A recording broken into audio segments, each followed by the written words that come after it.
Hello guys, this is Bhushan Gaikwad. Again आप सभी का स्वागत है इस नए वीडियो लेक्चर में। तो दोस्तों यहाँ पे हम डिस्कस करने वाले हैं अभी इंटरनल स्ट्रक्चर ऑफ हार्ट के बारे में। हमने लास्ट टाइम डिस्कस किया एक्सटर्नली हार्ट कैसा दिखता है, अगर हम हार्ट को एक्सटर्नली ऑब्जर्व करते हैं तो वो कैसा दिखेगा। अब हम बात करेंगे अगर हम हार्ट को इंटरनली ऑब्जर्व करेंगे, इंटरनल एनाटॉमी को हम देखेंगे हार्ट की, तो किस तरीके से हार्ट इंटरनली दिखता है उसको हम डिस्कस करने वाले हैं इस वीडियो लेक्चर में। तो सबसे पहले हम हार्ट की इस डायग्राम को समझ लेते हैं, then we will move towards the theory part, और थ्योरी पार्ट के अकॉर्डिंग हम डायग्राम के साथ स्टडी करेंगे। सबसे पहले हम बात करते हैं, ये जो डायग्राम है इसमें आप देख रहे होंगे हार्ट को लॉन्गिट्यूडनली कट किया गया है, खड़ा कट किया गया है हार्ट को। इसके वजह से हमको हार्ट के यहाँ पे इंटरनली स्ट्रक्चर जो है वो दिखाई दे रहा है कि किस तरीके से हार्ट इंटरनली दिखता होगा। तो हार्ट को जब हम कट करते हैं लॉन्गिट्यूडनली तो हार्ट इंटरनली भी 4 चेंबर का दिखाई देता है, ठीक है। जैसे कि हमको एक्सटर्नली भी हमने देखा था 4 चेंबर का बाहर से दिखाई देता है, क्योंकि उनमें जो ग्रूव्स होते हैं वो उसको सेपरेट कर देते हैं। तो इंटरनली भी हार्ट जो है वो 4 चेंबर का होता है, जिसमें 2 अपर सुपीरियर चेंबर होते हैं जिनको हम आर्ट्रियम्स या ऑरिकल्स बोलते हैं, और 2 लोअर इंफीरियर चेंबर होते हैं जिनको हम वेंट्रिकल्स बोलते हैं। आर्ट्रियम का काम होता है ये ब्लड को कलेक्ट करते हैं, रिसीव करते हैं, ठीक है, ऑक्सीजनेटेड डीऑक्सीजनेटेड। और वेंट्रिकल्स का काम होता है ये वेंट्रिकल्स जो है ब्लड को डिस्ट्रीब्यूट करते हैं through out the body, oxygenated भी और डीऑक्सीजनेटेड भी। तो हमें हमेशा ध्यान रखना है कि जो पूरा लेफ्ट हार्ट होगा, सॉरी राइट हार्ट यहाँ पे हम बात करेंगे, जो पूरा पहले राइट हार्ट होगा, ये पूरा राइट हार्ट जो है वो कौन सा ब्लड कलेक्ट करने वाला है, दैट इज ये जो पूरा राइट हार्ट है इसमें होगा डीऑक्सीजनेटेड ब्लड।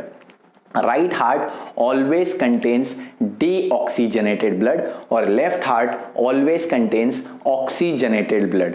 अब बहुत लोग जो है पढ़ते टाइम तो याद रख पाते हैं बहुत इजीली कि राइट हार्ट में डीऑक्सीजनेटेड ब्लड है, लेफ्ट में ऑक्सीजनेटेड ब्लड है, बट भूल जाते हैं काफी टाइम के बाद, कंफ्यूज हो जाते हैं कैसे कौन से डायरेक्शन में कौन सा ब्लड होता है। तो बहुत इजी ट्रिक बताता हूं इसको याद रखने के लिए। ट्रिक क्या है कि हमें हमेशा याद रखना है राइट हार्ट जो है वो रॉन्ग ब्लड कंटेन करता है। राइट हार्ट में कौन सा ब्लड कंटेन होता है? Wrong blood. अब रॉन्ग ब्लड का मतलब डीऑक्सीजनेटेड ब्लड। तो right heart always have wrong blood, ये हमेशा याद रखना। तो लेफ्ट में कौन सा ब्लड होगा? Oxygenated blood, that is right blood. Right का मतलब सही ब्लड। सही ब्लड कौन सा है? ऑक्सीजनेटेड। और गलत ब्लड यानी रॉन्ग ब्लड कौन सा है? डीऑक्सीजनेटेड। तो हमेशा याद रखना that right heart contains the wrong blood and the left heart contains the right blood. Right blood that is the oxygenated blood, ठीक है। तो यहाँ पे हमारा ये कंप्लीट हो चुका है, मतलब हमने समझ लिया है कि राइट हार्ट में डीऑक्सीजनेटेड ब्लड होता है और लेफ्ट हार्ट में ऑक्सीजनेटेड। अब आप ये जो डायग्राम देखेंगे, डायग्राम ड्रॉ करने का भी एक तरीका होता है, जैसे मैंने लास्ट वीडियो में भी बताया। डायग्राम का फेस और आपका फेस दोनों सेम है, तो आपका जो राइट हुआ वही डायग्राम का भी राइट होगा, आपका जो लेफ्ट हुआ वही डायग्राम का भी लेफ्ट होगा। लेकिन जब हम ऐसे डायग्राम ड्रॉ करते हैं तो यहाँ पे मेरा ये राइट जो है डायग्राम का लेफ्ट है और मेरा ये जो लेफ्ट है ये डायग्राम का राइट है, बट डायग्राम इस फेस से है। डायग्राम का जो फेस है ये इस तरीके से इस डायरेक्शन में है, तो हमारे बॉडी का भी हम फेस इस डायरेक्शन में रखेंगे। तो हार्ट जो है इसका ये साइड राइट हो गया और ये लेफ्ट हो गया, और जो हमने ड्रॉ किया वो भी सही है। तो हमेशा याद रखना कि जब ड्रॉ करते हो तो तुम्हारा जो फेस है उसी फेस से डायग्राम का भी फेस होना चाहिए, ठीक है, ये ध्यान रखना, ठीक है। तो अगर सिंपल बताऊं तो जब ड्रॉ कर रहे हो तो तुम्हारे राइट में डायग्राम का लेफ्ट होना चाहिए और तुम्हारे लेफ्ट में डायग्राम का राइट होना चाहिए, सिंपली दैट्स इट। तो ये डायग्राम हम समझ लेते हैं। 4 चेंबर से बनी है, 2 अपर सुपीरियर चेंबर है, receiving chamber that is atrium, 2 lower inferior chamber है द वेंट्रिकल्स जो कि ब्लड को डिस्ट्रीब्यूट करते हैं। नेक्स्ट हम बात करते हैं आर्ट्रियम्स दोनों, लेफ्ट और राइट आर्ट्रियम दोनों सेपरेट होते हैं by the inter articular septum या इंटर ऑरिकुलर सेप्टम। दोनों आर्ट्रियम जो है left and right atrium are separated by inter atriocular या इंटर ऑरिकुलर सेप्टम, ठीक है, इंटर आर्ट्रियल सेप्टम या इंटर ऑरिकुलर सेप्टम, इससे ये सेप्टम से ये सेपरेटेड है। बट इस सेप्टम में एक डिप्रेशन दिख रहा है, फोसा ओवेलिस। ये क्या होता है ये हम थ्योरी जब डिस्कस करेंगे तब जानेंगे। नेक्स्ट हम बात करते हैं यहाँ पे, दैट इज जो वेंट्रिकल्स भी होती है वो भी दोनों एक दूसरे से सेपरेट है बाय इंटरवेंट्रिकुलर सेप्टम, ठीक है। नेक्स्ट हम बात करते हैं दोनों आर्ट्रियम जो है वो ओपन हो रहे हैं इनटू द वेंट्रिकल्स, ठीक है, और इस ओपनिंग को बोला जाता है आर्ट्रियोवेंट्रिकुलर अपर्चर, और ये अपर्चर गार्डेड होता है बाय वॉल्व्स। तो यहाँ पे हम राइट साइड में ट्राइकस्पिड वॉल्व देखते हैं और लेफ्ट साइड में बाइकस्पिड वॉल्व देखते हैं, ठीक है। नेक्स्ट हम बात करते हैं, ये जो वॉल्व्स होते हैं इससे ब्लड का बैक फ्लो नहीं होता। एक बार जो आर्ट्रियम का ब्लड वेंट्रिकल में आ गया तो वापस आर्ट्रियम में नहीं जा सकता, ठीक है। और इस ओपनिंग को बोलते हैं, ये जो ओपनिंग होती है आर्ट्रियम और वेंट्रिकल्स के बीच में से जिससे ब्लड आता है, उसको आर्ट्रियोवेंट्रिकुलर अपर्चर बोलेंगे। नेक्स्ट, अब आर्ट्रियम जो है वो ब्लड को रिसीव कर रही है, तो राइट आर्ट्रियम ब्लड को रिसीव करती है डीऑक्सीजनेटेड ब्लड को from all over the body. Upper body से रिसीव करती है by superior vena cava, lower body से रिसीव करती है बाय इंफीरियर वेना कावा, और हार्ट का खुद का भी ब्लड होता है, मतलब हार्ट के भी मसल जो है वो ऑक्सीजन यूज करके कार्बन डाइऑक्साइड रिलीज करते हैं, यानी डीऑक्सीजनेटेड ब्लड जो प्रोड्यूस करते हैं वो हार्ट के मसल्स का डीऑक्सीजनेटेड ब्लड ये कलेक्ट करता है by coronary sinus. Coronary sinus basically बहुत सारे हार्ट के जो ब्लड वेसल्स होते हैं, दैट इज कोरोनरी वेन्स, उनको मिला के एक कॉमन पाइप बनता है कोरोनरी सीनस, जो कि यहाँ पे ओपन होता है, वो हमने इसमें ड्रॉ नहीं किया। नेक्स्ट हम बात करते हैं, लेफ्ट आर्ट्रियम जो है वो ऑक्सीजनेटेड ब्लड कलेक्ट करेगी फ्रॉम लंग्स, और लंग्स से कौन आएगा, पल्मोनरी वेन्स। तो ये दो पेयर है पल्मोनरी वेन्स के, 2 and 2 4, दो पेयर, एक पेयर यानी 2, तो 2 पेयर यानी 4, तो 4 यहाँ पे पल्मोनरी वेन्स यानी 2 pairs of pulmonary veins carries oxygenated blood to left atrium. Next, ये पूरा जो ब्लड है ये जाता है वेंट्रिकल्स में, वेंट्रिकल्स से ऑक्सीजनेटेड ब्लड अब जाएगा पूरे बॉडी में through systemic aorta, and deoxygenated blood from the right ventricle goes towards the lung by pulmonary aorta. अब क्योंकि pulmonary aorta deoxygenated blood carry कर रहा है तो हमने इसको ब्लू कलर से ड्रॉ किया है, और systemic iota oxygenated blood carry कर रहा है तो हमने इसको रेड कलर से ड्रॉ किया है। नेक्स्ट हम बात कर रहे हैं, ये जो यहाँ पे हमको दिख रहा है that is bicuspid valve and tricuspid wall. तो बाइकस्पिड वॉल और ट्राइकस्पिड वॉल हमेशा एक ही डायरेक्शन में ओपन होते हैं, नीचे की तरफ। ऊपर के डायरेक्शन में ओपन क्यों नहीं हो रहे, क्योंकि इसके बीच में कनेक्शन है, that is corni tendini. Corni tendini are the fiber or tendon like structure which are connecting the bicuspid wall, tricuspid wall with the heart muscle. तो नीचे की तरफ तो ये ओपन होंगे, बट ऊपर की तरफ ओपन होने जाएंगे तो ये जो है ये तन जाएगा फाइबर टेंडेंस, तो ये ऊपर ओपन नहीं हो पाएंगे, तो नीचे ही ओपन होंगे। तो यूनिडायरेक्शनल ब्लड का फ्लो होगा always from the right atriums to ventricle, हमेशा आर्ट्रियम से वेंट्रिकल में ही ब्लड फ्लो होगा, वेंट्रिकल से आर्ट्रियम में इम्पॉसिबल होगा, ठीक है। तो इस तरीके से हम देखते हैं यहाँ पे ये पूरा हार्ट का स्ट्रक्चरल अरेंजमेंट हमने देख लिया। अब हम थ्योरी के बारे में बात करते हैं, हमने इन आर्टरीज को पहले ही डिस्कस कर लिया है लास्ट वीडियो लेक्चर में। अभी हम बात करते हैं इंटरनल स्ट्रक्चर ऑफ हार्ट में। सबसे पहले दो चीजें हमको यहाँ पे डिस्कस करनी है, द आर्ट्रिया, आर्ट्रियम्स एंड वेंट्रिकल्स। आर्ट्रियम्स को ऑरिकल्स भी बोला जाता है। तो आर्ट्रिया, आर्ट्रियम्स या आर्ट्रिया, आर्ट्रियम्स या ऑरिकल्स, ये क्या होता है?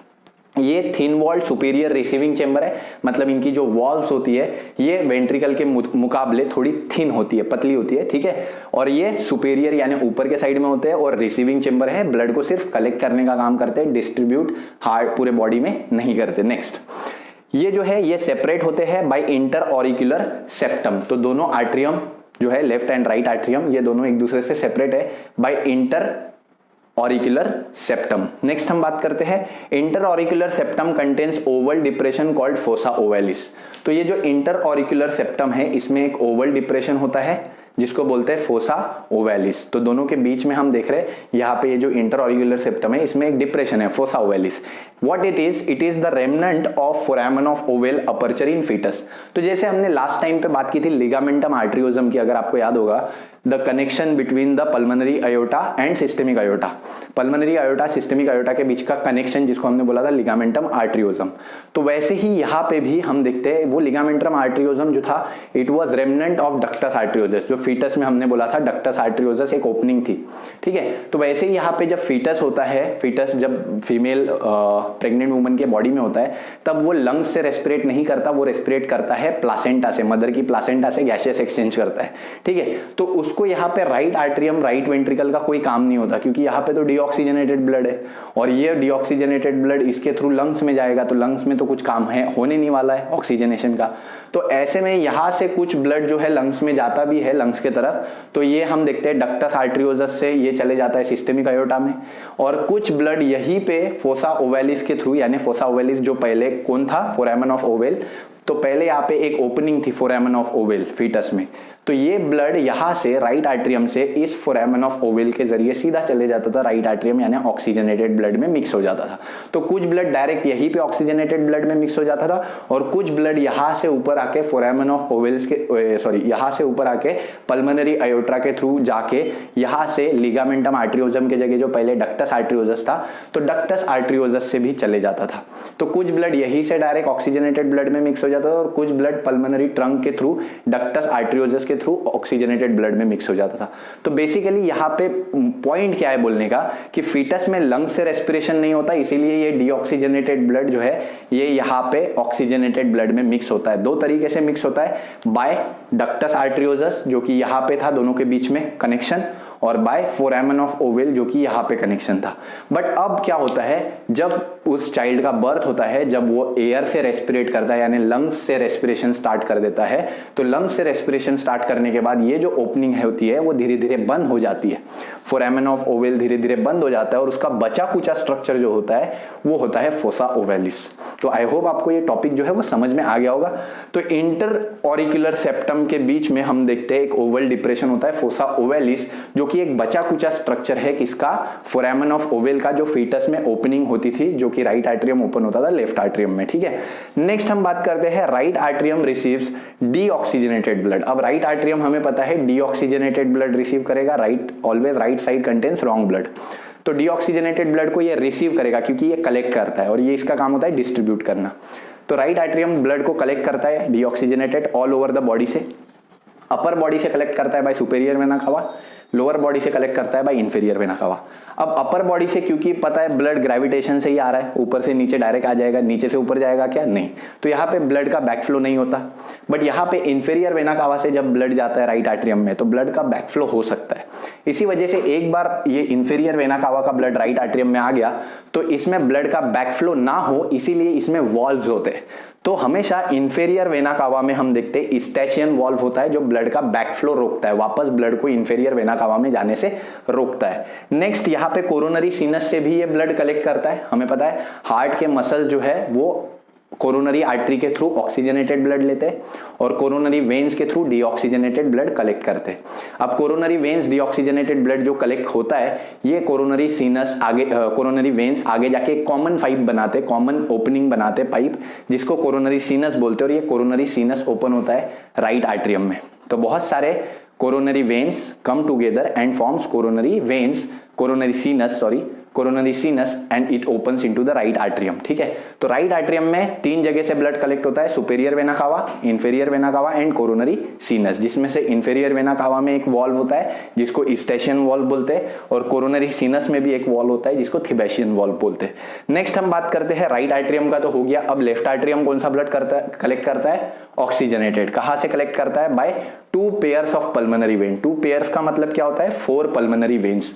तो दो हम देखते हैं राइट साइड से जा रहे हैं और यहाँ पे ओपन हो रहे हैं और दो लेफ्ट साइड से डायरेक्ट लेफ्ट आर्टरियम में ओपन हो रहे हैं। तो दोनों ही लेफ्ट आर्टरियम में ओपन होते हैं, दोनों ही पेयर यानी चारों के चारों, और ये ऑक्सीजनेटेड ब्लड कलेक्ट करता है और इसमें कोई वॉल्व नहीं होते। नेक्स्ट बोथ आर्टरिया का मतलब दोनों ऑरिकल्स ओपन होते हैं into the respective ventricle. Both atria opens into the respective ventricles, that is left atrium open into left ventricle and right atrium opens into right ventricle. ठीक है, bye आर्टरियो ventricular aperture. तो ये जो opening होती है बोला हमने, इसको आर्टरियो वेंट्रिकुलर अपर्चर बोलेंगे। और ये दोनों साइड के atrio ventricular aperture is guarded by valves. तो राइट साइड में हमने बोला ट्राइकस्पिड वॉल्व होता है और लेफ्ट साइड में हमने बोला बाइकस्पिड वॉल्व होता है। तो ये भी बहुत लोग भूल जाते हैं, कैसे याद रखना है, हमेशा याद कैसे रखोगे, एक ही वर्ड बनाना, राइट ट्राइकस्पिड। तो राइट ट्राइकस्पिड हमेशा याद रखोगे तो राइट साइड में ट्राइकस्पिड वॉल्व होता है, ये याद रहेगा। और ये 3 फ्लैप से बना होता है तो इसीलिए इसको ट्राइकस्पिड वॉल्व बोलते हैं। और ये राइट में होता है तो राइट ट्राइकस्पिड ऐसा एक वर्ड बना लो, राइट ट्राइकस्पिड से याद रहेगा कि राइट में ट्राइकस्पिड है। ठीक है, और लेफ्ट में बाइकस्पिड वॉल्व होता है यानी 2 फ्लैप्स का वॉल्व होता है। ठीक है, और ये जो है ये नीचे ही ओपन होता है, ऊपर नहीं। क्यों, क्योंकि ये कनेक्टेड होता है बाय कॉर्नी tendineae to the muscles of heart के मसल्स के साथ ये कॉर्डी टेंडिनी के थ्रू कनेक्ट होता है, जिसकी वजह से ये हमेशा नीचे की तरफ ही ओपन होगा, ऊपर की तरफ नहीं होगा। ठीक है, नेक्स्ट हम बात करते हैं दोनों ही right atrioventricular aperture guarded by tricuspid valve, right tricuspid हमने बोला, और लेफ्ट जो है वो गार्डेड बाय बाइकस्पिड वॉल, जिससे ब्लड का फ्लो हमेशा यूनिडायरेक्शनल होगा, हमेशा राइट आर्ट्रियम से ब्लड वेंट्रिकल में ही आएगा, लेफ्ट आर्ट्रियम से ब्लड वेंट्रिकल में ही आएगा। ठीक है, दोनों वेंट्रिकल का ब्लड आर्ट्रियम्स में कभी भी नहीं जा सकता, बिकॉज ये वॉल्व बैक फ्लो को प्रिवेंट करते हैं। तो वॉल्व्स का काम क्या होता है, लास्ट में हम देखते हैं, all these valves maintain unidirectional blood flow. सारे वॉल्व्स का काम होता है कि ये ब्लड का यूनिडायरेक्शनल फ्लो को मेंटेन करते हैं, ठीक है, बैक फ्लो को प्रिवेंट करते हैं and prevents back flow of blood. ठीक है, तो यहाँ पे हमारा ये आर्ट्रियम वाला सेक्शन जो है वो खत्म हो जाता है, जिसमें हमने देख लिया कि आर्ट्रियम रिसीविंग चेंबर है, ठीक है, जो कि राइट आर्ट्रियम जो है वो डीऑक्सीजनेटेड ब्लड रिसीव करता है by superior vena cava, inferior vena cava, coronary sinus. Left atrium जो है वो ऑक्सीजनेटेड ब्लड रिसीव करता है by 2 pairs of pulmonary veins, दोनों ओपन होते हैं into the ventricle by atrioventricular aperture, जो कि गार्डेड होते हैं ट्राइकस्पिड वॉल और बाइकस्पिड वॉल में। राइट साइड में ट्राइकस्पिड, लेफ्ट साइड में बाइकस्पिड। बाइकस्पिड को ही मिट्रल वॉल भी बोला जाता है। अब यहाँ पे इसके आगे हम देखेंगे वेंट्रिकल्स के बारे में। ठीक है, तो आइए देखते हैं वेंट्रिकल्स के बारे में। सो अब बात करते हैं वेंट्रिकल्स के बारे में। तो वेंट्रिकल्स क्या होता है, हमने देखा ये दो इंफेरियर चेंबर है जो ब्लड को क्या करते हैं, डिस्ट्रीब्यूट करती है थ्रू आउट द बॉडी। ठीक है, तो these are basically 2 inferior chamber, और ये थिक वॉल्ड होते हैं। इनकी थिक वॉल होना इसीलिए जरूरी है क्योंकि ये पूरे फोर्सफुली ब्लड को पंप करती है थ्रू आउट द बॉडी, जिसके लिए इनको बहुत ज्यादा हेवी प्रेशर को सहन करना होता है, और इस हेवी प्रेशर को सहन करने के लिए ये इनके जो वॉल्स होते हैं वो बहुत ही ज्यादा थिक होते हैं। ठीक है, तो यहाँ पे the walls of the ventricles are very thick than the walls of the atrium. Atrium की वॉल्स थिन होती है बोला था हमने, क्योंकि आर्ट्रियम को सिंपली ब्लड को कलेक्ट करना होता है, तो इसको कोई प्रेशर यहाँ पे फील नहीं करना होता, प्रेशर को मेंटेन नहीं करना होता, तो इसी वजह से यहाँ पे हम देखते हैं कि यहाँ पे इसकी वॉल जो है वो थिन होती है। But the walls of the ventricles are very thick because it has to go through the pressure, because it has to, यहाँ पे it has to pump the blood throughout the body. ठीक है, तो basically हम देखते हैं यहाँ पे दीज आर इंफेरियर, इंफेरियर मतलब नीचे प्रेजेंट होते हैं। ठीक है, और आगे ये थिक वॉल्ड होते हैं, इनकी वॉल्स थिक होती है, and these are the pumping chamber, that is they are helping for the pumping of the blood throughout the body. ठीक है, नेक्स्ट हम बात करते हैं right and left ventricle are separated by the interventricular septum. जैसे कि हमने देखा था आर्ट्रियम भी दोनों एक इंटर आर्ट्रियल सेप्टम या इंटर ऑरिकुलर सेप्टम से सेपरेट हुई थी, वैसे ही वेंट्रिकल्स भी दोनों सेपरेट होती है by inter ventricular septum. Next हम बात करते हैं left ventricle is more thicker and muscular. Left ventricle generally ज्यादा थिक, ज्यादा मस्क्यूलर होती है, क्योंकि राइट वेंट्रिकल को सिर्फ डीऑक्सीजनेटेड ब्लड को पास करना होता है लंग्स में। ठीक है, सिर्फ लंग्स में, तो ये बहुत हल्के से पंप करती है, यानी बहुत ज्यादा जोर से प्रेशर पंप नहीं होता इसमें, और ज्यादा प्रेशर यहाँ पे अप्लाई नहीं होता on the wall of ventricle.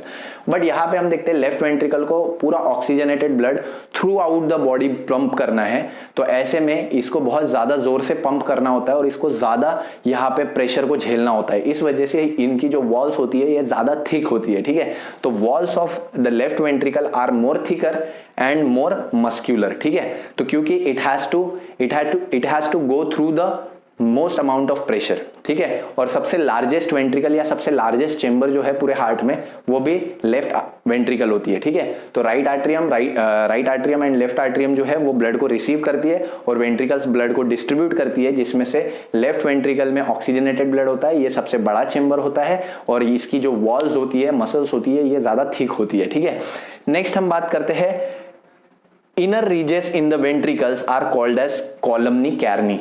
तो वेंट्रिकल्स के ये जो अंदर इनर रीजेस प्रेजेंट होते हैं, रीजेस यानी वेंट्रिकल के अंदर, हम देखेंगे अंदर का जो स्ट्रक्चर है उसके अंदर एक उबड़ खाबड़ ऐसे रीजेस प्रेजेंट होते हैं, तो यहाँ पे हम ड्रॉ कर सकते हैं उनको।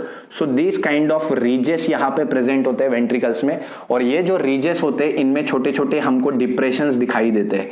This depressions are forming fissures. Fissures यानी डिप्रेशन होता है, किसी भी चीज में अगर डिप्रेशन आ जाए, जिसको हमने लास्ट टाइम सल्कस या ग्रूव भी बोला था, तो उन्हीं डिप्रेशन को फीशर भी बोलते हैं। तो ये ऐसे फीशर यहाँ पे फॉर्म होते हैं, मतलब वेंट्रिकल्स के अंदर भी छोटे छोटे कंपार्टमेंट फॉर्म हो जाते हैं। ठीक है, इन रीजेस के वजह से।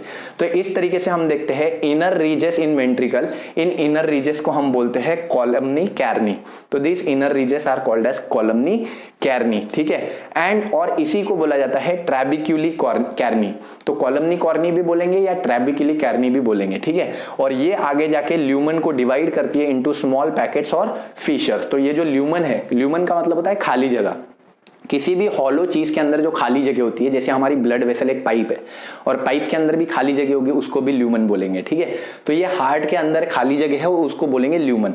तो ल्यूमन को छोटे छोटे पाइप्स, छोटे छोटे पैकेट्स में डिवाइड करते हैं। ये देखो, ये एक पैकेट हो गया, ये दूसरा, ये तीसरा, ऐसे छोटी छोटी पैकेट्स में डिवाइड करेंगे, ठीक है, या छोटे छोटे फिशर्स में डिवाइड करेंगे। तो कैलमनी कॉर्नी क्या होते हैं, कॉलमनी कार्नी जो होते हैं, ये छोटे छोटे रीजेस होते हैं जो कि ल्यूमन को डिवाइड करते हैं इनटू पैकेट्स और फिशर्स। नेक्स्ट हम बात करते हैं कॉर्डी टेंडिनी।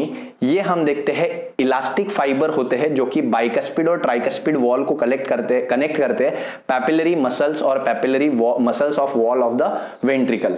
तो हमने देखा था ये जो कॉर्डी टेंडिनी प्रेजेंट होते हैं, chordae tendineae the cord like structure, tendons like structure. तो ये टेंडन्स क्या करते हैं, ये बाइकस्पिड और ट्राइकस्पिड वॉल को कनेक्ट कर रहे हैं हार्ट वॉल के साथ, ठीक है। यहाँ का हमने मिटा दिया है अभी, बट फिर भी आप देख सकते हो, यहाँ पे हमने ड्रॉ किया था लास्ट टाइम। सो ये जो है ये कॉर्डी टेंडिनी होती है जो कि बेसिकली इन वॉल्स को कनेक्ट कर रही है किसके साथ, हार्ट के मसल्स के साथ अंदर में। ये 2D डायग्राम है, तो ये जो यहाँ पे कनेक्ट हो रहा है ये हार्ट के मसल है, ठीक है। तो यहाँ पे ये कनेक्ट हो जाता है हार्ट के मसल के साथ, ठीक है। बाइकस्पिड और ट्राइकस्पिड वॉल को कनेक्ट करती है हार्ट के मसल के साथ, मेनली कौन से मसल, पैपिलरी मसल्स, ठीक है। और इसी वजह से अब ये रेगुलेट करती है इनकी ओपनिंग और क्लोजिंग। तो कॉर्डी टेंडिनी जब ढीली हो जाएगी तो ये नीचे आ जाएंगे, नीचे आएंगे तो देखो ये ढीला हो जाएगा स्ट्रक्चर। तो जब ये ऊपर जाएंगे तो ये टाइट हो जाएगी कॉर्डी टेंडिनी। तो कॉर्डी टेंडिनी जो होती है it regulates the opening and closing of the bicuspid and tricuspid valve, ठीक है। तो यहाँ पे कॉर्डी टेंडिनी जो है वो इलास्टिक फाइबर है जो कि कनेक्ट करते हैं बाइकस्पिड ट्राइकस्पिड वॉल को to the papillary muscles of the heart, ठीक है, हार्ट वॉल और walls of ventricle, and it regulates the opening and closing, ठीक है। नेक्स्ट हम बात करते हैं the right ventricle opens into the pulmonary artery. Right ventricle में कौन सा ब्लड है, डीऑक्सीजनेटेड, और डीऑक्सीजनेटेड ब्लड किसके पास जाएगा, लंग्स, और लंग्स के साथ जो वर्ड रिलेट करता है पल्मोनरी। तो हमेशा याद रखना राइट वेंट्रिकल से पल्मोनरी अयोटा के थ्रू ब्लड जाएगा लंग्स में। तो right ventricle contains deoxygenated blood which enters inside the pulmonary aorta goes to the lung. वहीं पे लेफ्ट वेंट्रिकल की अगर हम बात करते हैं तो left ventricle contains oxygenated blood and it carries with the help of systemic aorta, systemic aorta या अयोटा कुछ भी बोलेंगे इसको। तो सिस्टेमिक अयोटा के थ्रू या अयोटा के थ्रू जाता है थ्रू आउट द बॉडी। अब ये ब्लड दोनों ऊपर के डायरेक्शन में जा रहा है, तो यहाँ पे ब्लड का बैकफ्लो होने का चांस होता है। तो ब्लड का बैकफ्लो नहीं होना चाहिए। To avoid the backflow of blood यहाँ पे प्रेजेंट होते हैं वॉल्व्स जिनको बोला जाता है सेमिलुनार वॉल्व्स। तो 3 सेमिलुनार वॉल्व्स यहाँ पे प्रेजेंट होते हैं जो ब्लड के बैकफ्लो को क्या करते हैं, अवॉइड कर देते हैं। तो बेसिकली हम बोलते हैं राइट वेंट्रिकल ओपन होते हैं पल्मोनरी अयोटा में, लेफ्ट वेंट्रिकल ओपन होती है सिस्टेमिक अयोटा में। Right ventricle deoxygenated blood carry कर रही है तो पल्मोनरी अयोटा में ओपन होती है, और left ventricle oxygenated blood carry कर रही है तो सिस्टेमिक अयोटा में ओपन होती है। और दोनों ही जो है वो ब्लड को आउटसाइड ले जाते हैं हार्ट से, ठीक है। और ये हार्ट से आउटसाइड जाते टाइम वो ब्लड का बैकफ्लो नहीं होना चाहिए, इसीलिए इन ओपनिंग्स पे these openings are guarded by 3 semilunar valves. तो यहाँ पे ये जो ओपनिंग है 3 सेमिलुनार वॉल से गार्डेड होती है, जिससे वो ऊपर ब्लड एक बार चले गया तो वापस नीचे नहीं आ पाता। तो इट प्रिवेंट्स द बैकफ्लो और बैकवर्ड फ्लो ऑफ ब्लड। तो यहाँ पे हमने हमारा पूरा इंटरनल स्ट्रक्चर ऑफ हार्ट जो है वो कंप्लीट कर लिया है। हमने देखा कि हार्ट 4 चेंबर से बना है, 2 सुपीरियर चेंबर है आर्ट्रियम, 2 इंफीरियर चेंबर है वेंट्रिकल। आर्ट्रियम का काम होता है ब्लड को रिसीव करने का, जिसमें से राइट आर्ट्रियम रिसीव करती है deoxygenated blood bye superior vena cava, inferior vena कावा and coronary sinus. Inferior vena cava is guarded by the Eustachian wall, coronary sinus guarded by the Thebasian wall. इसके अलावा left atrium collects oxygenated blood by 4 pulmonary veins, ठीक है। Next, both of these atriums opens into the ventricles, ठीक है, by arterioventricular aperture which is guarded by the tricuspid and bicuspid wall. Tricuspid wall on the right side and bicuspid wall on the left side, ठीक है। Finally हम बात करते हैं ये जो राइट साइड में ट्राइकस्पिड वॉल है और लेफ्ट साइड में बाइकस्पिड वॉल है, इनका कनेक्शन होता है किसके साथ, मसल्स के साथ with the help of chordae tendineae, और इनके अंदर रीजेस प्रेजेंट होते हैं। This ridges are called as columnae carneae, ठीक है। और फाइनली ये जो दोनों वेंट्रिकल्स है जिसमें से राइट वेंट्रिकल का ब्लड जो है वो पल्मोनरी ट्रंक या पल्मोनरी अयोटा के थ्रू लंग्स में जाता है, और लेफ्ट वेंट्रिकल का जो ऑक्सीजनेटेड ब्लड है वो पूरे बॉडी में जाता है थ्रू सिस्टेमिक अयोटा, और दोनों की ओपनिंग अगेन गार्डेड होती है बाय 3 सेमिलुनार वॉल्व्स। ठीक है, यहाँ पे हमारा ये जो वीडियो लेक्चर है ये पूरी तरीके से खत्म हो जाता है दोस्तों। आई होप वीडियो लेक्चर जो है आपको पसंद आया होगा। अगर पसंद आया तो वीडियो को लाइक कर दीजिए, दोस्तों के साथ शेयर कर दीजिए। चैनल पे नए होंगे तो चैनल को सब्सक्राइब कर दीजिए, ठीक है, बेल आइकन को प्रेस कीजिए ताकि नए नए वीडियोस के नोटिफिकेशंस आप तक आते रहे। तब तक के लिए थैंक यू वेरी मच।